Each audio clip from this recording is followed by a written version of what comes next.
Born on May 2, 1729, in the Prussian city of Stettin, young Sophia Augusta Frederica, later known as Catherine the Great, was the daughter of a Prussian general and a noblewoman with royal ties. Though her father never rose to high power, her family was well connected. Two of her cousins would become kings of Sweden. Raised with the discipline of royalty, Sophia was educated by French tutors and, by her own account, had a tomboy spirit, teaching herself to fence and dreaming beyond the confines of her birth. Catherine called her childhood a bore. Nothing of interest, she wrote to Baron Grimm. Though born a princess, her family was far from rich. It was her mother's powerful, well-connected relatives who helped pave her path to greatness. In the cutthroat world of the Holy Roman Empire, where hundreds of tiny states jostled for power, marrying into the right family could change everything. For small German noble families, marriage was their golden ticket. From a young age, Sophie was shaped to marry into power. She mastered French, polished her manners, and studied Lutheran theology, everything a future queen might need. At just 10 years old, Sophie met her future husband, Peter III of Russia, and hated him on sight.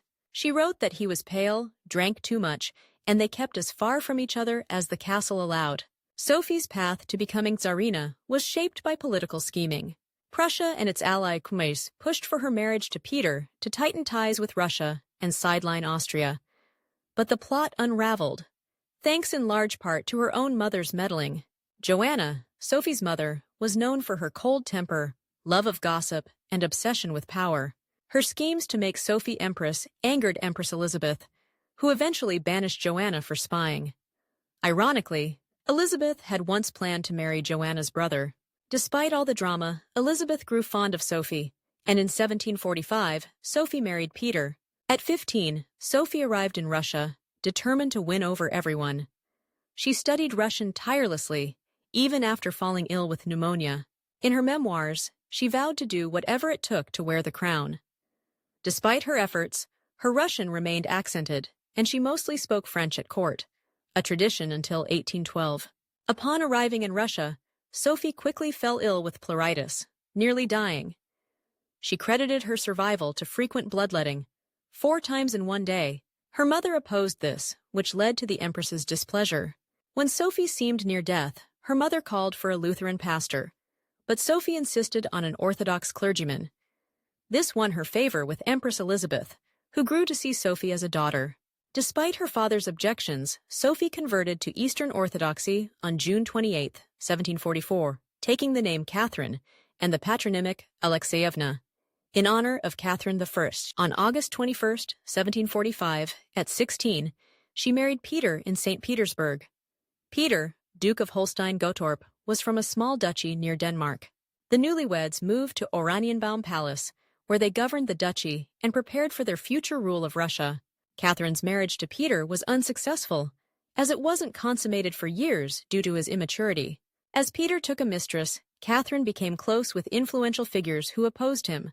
She immersed herself in French books and criticized Peter's odd reading habits. During this time, she discovered Voltaire and the French Enlightenment thinkers, and later, the works of Tacitus, whose insights on power politics deeply influenced her worldview. Catherine's marriage to Peter remained unconsummated for years, and she began an affair with Sergei Saltykov at Oranienbaum. She later claimed that Saltykov was used to make Peter jealous and that she didn't want a child with him, as her goal was to become empress. After her son Paul was born in 1754, Elizabeth allowed Catherine to have lovers. Over the years, Catherine had relationships with several men, including Grigory Potemkin and Stanislaus Augustus Poniatowski. Peter's behavior became unbearable, and Catherine spent much of her time away from him, often with other courtiers.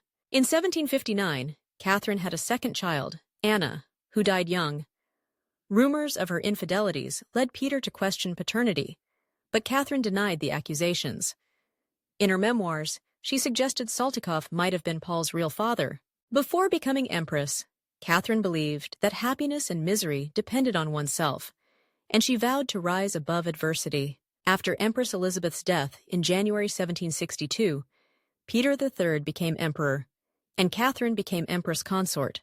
However, Peter's eccentricities, including his admiration for Frederick II of Prussia, alienated key supporters. In July 1762, Catherine, with the help of allies, staged a coup. She called on soldiers to protect her, and the next day, she was declared Empress of Russia. Peter was arrested, forced to abdicate, and later died under mysterious circumstances, possibly assassinated by Alexei Orlov. Catherine's accession was solidified, but potential rivals, including Ivan VI and Princess Tarakanova, remained a threat. Catherine was the first woman to succeed her husband as Empress, a precedent set by Catherine I. Her status as Empress is debated, with some considering her a regent or usurper. Depending on the perspective, Catherine was crowned Empress of Russia on 22 September 1762. Her coronation introduced the Great Imperial Crown, designed by Jérémie Pozier. The crown, symbolizing the Eastern and Western Roman empires, features 75 pearls, 4,936 diamonds, and a 398.62-carat ruby spinel topped with a diamond cross. Weighing 2.3 keys, 5.1 milliams, it became the coronation crown of all Romanov emperors until 1917, and is now displayed in the Moscow Kremlin Armory Museum. During her reign, Catherine expanded Russia by 520,000 square kilometers, gaining territories like New Russia, Crimea, Ukraine, and Belarus, mainly at the expense of the Ottoman Empire and Poland. Her foreign minister, Nikita Panin, initially shaped policy, aiming for a northern accord with Russia, Prussia, Poland, and Sweden to counter the Bourbon-Habsburg League. When this failed, Catherine replaced him with Ivan Osterman. Catherine signed a commercial treaty with Great Britain in 1766, but avoided a full military alliance, wary of Britain's growing power post-Seven Years' War. Catherine continued Peter the Great's work, securing Russia's dominance in the Balkans after the Russo-Turkish War of 1768 to 1774. Russian victories, like at Chesma and Kagul, led to access to the Black Sea and control over southern Ukraine.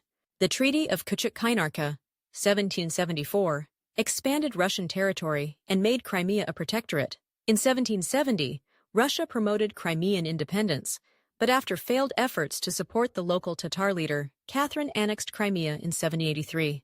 Her triumphal visit in 1787 contributed to the Russo-Turkish War of 1787 to 1792, which ended with the Treaty of Jassy, securing Crimea for Russia. In the Treaty of Georgievsk, 1783, Russia agreed to protect Georgia from Persian invasions. After Aga Muhammad Khan of Persia invaded Georgia again in 1795, Catherine waged a new war against Persia. Russia aimed to replace the anti-Russian Shah with his pro-Russian half-brother, Morteza Koli Khan. The campaign, led by Count Valerian Zubov instead of the experienced General Ivan Gudovich, saw Russian forces storm key locations like Derbent in May 1796. By mid-June, Russian troops controlled much of modern-day Azerbaijan. However, with Catherine's death in November 1796, her son Paul I ordered the retreat of Russian forces, which angered many officers, including the Zubovs, contributing to the conspiracy that led to Paul's assassination 5 years later.